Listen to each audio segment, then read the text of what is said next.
जिसकी तरफ बाबा आप हैं उसकी हमेशा जीत है। जिसकी तरफ बाबा आप हैं उसकी हमेशा जीत है।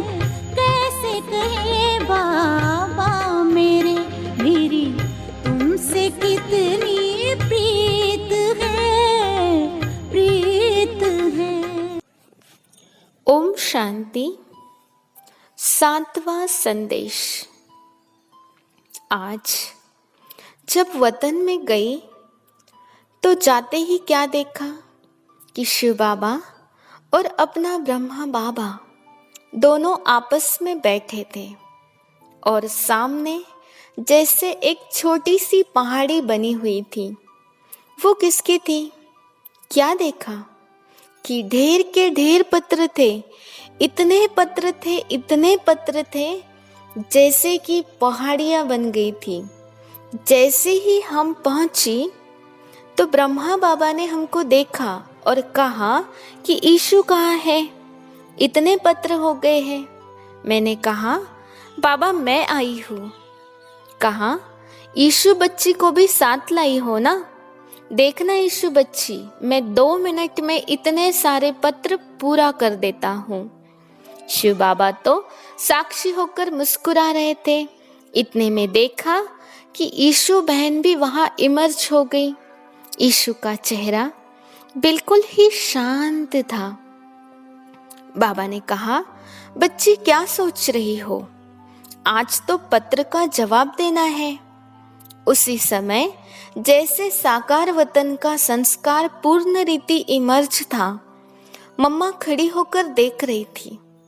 इतने में ही शिव बाबा ने ब्रह्मा बाबा को कहा आप कहाँ हो?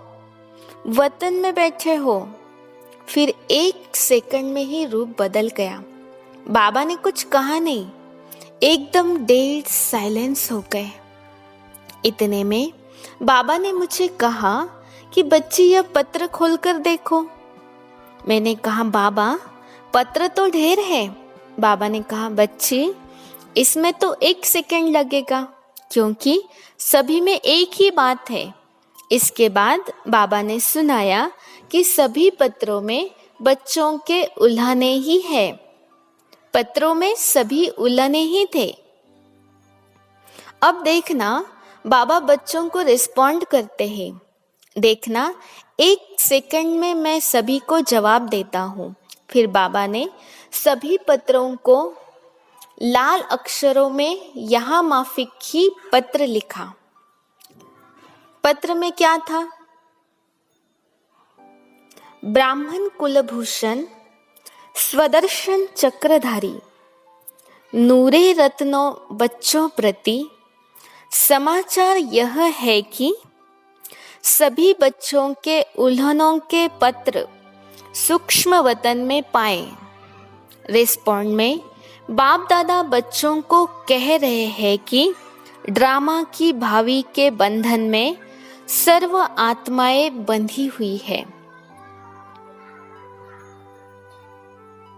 सभी पाठ बजा रही है। उसी ड्रामा के मीठे मीठे बंधन अनुसार आज अव्यक्त वतन में पाठ बजा रहा हूँ। सभी बच्चों को दिल व जान, सीख व प्रेम से अव्यक्त रूप से याद प्यार बहुत बहुत स्वीकार हो।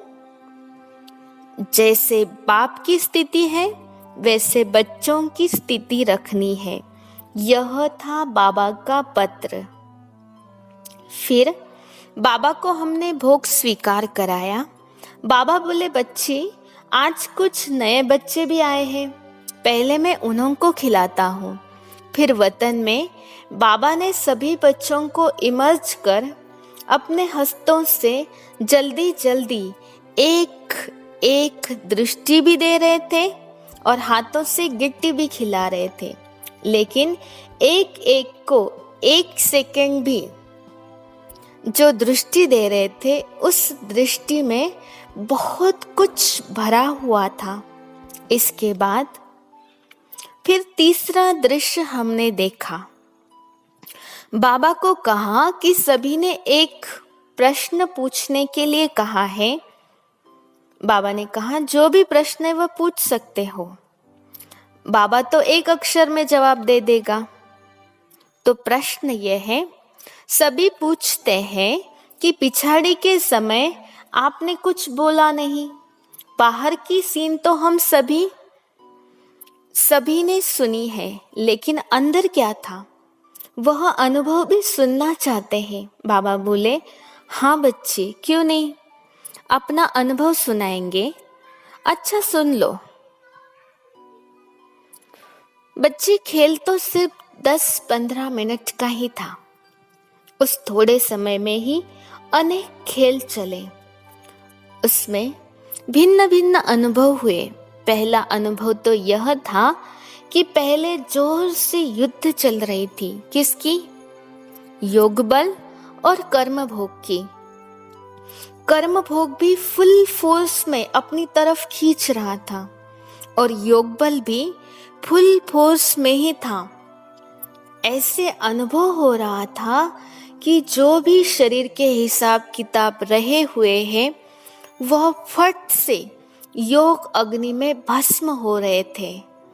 और मैं साक्षी होकर देख रहा हूँ, जैसे अखाड़े में बैठ मल युद्ध देखते हैं। मतलब तो दोनों का फोर्स पूरा ही था। उसके बाद बाबा बोले कि कुछ समय बाद कर्म भोग तो बिल्कुल निर्बल हो गया, बिल्कुल दर्द गुम हो गया।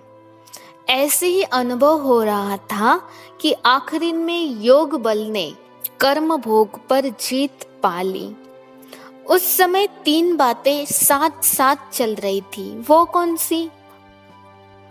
एक तरफ तो बाबा से बात कर रहा था कि बाबा आप हमें अपने पास बुला रहे हो। दूसरे तरफ यूं तो कोई खास बच्चों की स्मृति नहीं, लेकिन सभी बच्चों के स्नेह की याद शुद्ध मोह के रूप में थी। बाकी शुद्ध मोह की रग यह संकल्प की छुट्टी नहीं ली, वह कोई भी संकल्प नहीं था। तीसरी तरफ यह भी अनुभव हो रहा था कि कैसे शरीर से आत्मा निकल रही है।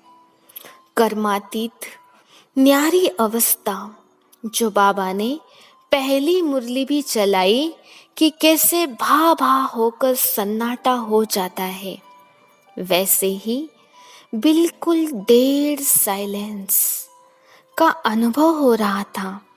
और देख रहा था कि कैसे एक एक अंग से आत्मा अपनी शक्तियां छोड़ती जा रही है। तो कर्मातीत अवस्था की मृत्यु क्या चीज है वह अनुभव हो रहा था। यह है मेरा अनुभव।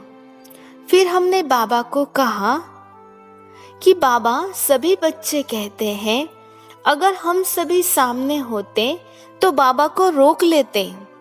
तो बाबा ने कहा बच्ची रोक लेते तो यह ड्रामा कैसे होता। फिर हमने कहा बाबा यह सीन जैसे अब तो आर्टिफिशियल सी लग रही है, रियल ड्रामा नहीं लगता। बाबा ने कहा कि बच्ची यह स्नेह की मीठी तार जुटी होने के कारण तुमको अंत तक यह वंडर ही देखने में आएगा। और अब तक भी तो संबंध है, भल साकार रथ गया है, लेकिन ब्रह्मा के रूप में अव्यक्त पाठ बजा रहे हैं। बाबा ने कहा मैं भी कभी साकार वतन चला जाता हूँ। फिर शिव बाबा पूछते हैं कहाँ बैठे हो? यहाँ बैठे जैसे साकार वतन में, यह मकान बन रहा है वहां तक जाता हूँ। मैंने कहा बाबा कभी कभी लगता है जैसे बाबा चक्कर लगा रहे हैं। बाबा ने कहा मैं चक्कर लगाता हूँ तो वह भासना तो बच्चों को आएगी ही, मतलब तो रूह रूहान हो रही है। फिर बाबा ने एक दृश्य दिखाया, जैसे एक चक्र के अंदर बहुत चक्र दिखाई पड़े। चक्र का ढंग ऐसा बनाया था कि उस चक्र से निकलने के 4-5 रास्ते दिखाई पड़े, परंतु निकल न पाए। सिर्फ ब्रह्मा बाबा का यह दिखाया कि चक्र में चलते चलते पॉइंट 0 पकड़कर खड़े हो गए, निकले नहीं। बाबा ने समझाया कि यह है ड्रामा का बंधन। ब्रह्मा भी ड्रामा के सर्कल से निकल नहीं सकते, ड्रामा के बंधन से कोई भी निकल नहीं सकते। यह 0 पॉइंट तक पहुंच गए, लेकिन फिर भी ड्रामा का मीठा बंधन है। जिस मीठे बंधन को खेल के रूप में दिखाया, फिर मिश्री बादामी खिलाई, छुट्टी दी, बोला जाओ बच्ची, टाइम हो गया। अच्छा, ओम शांति।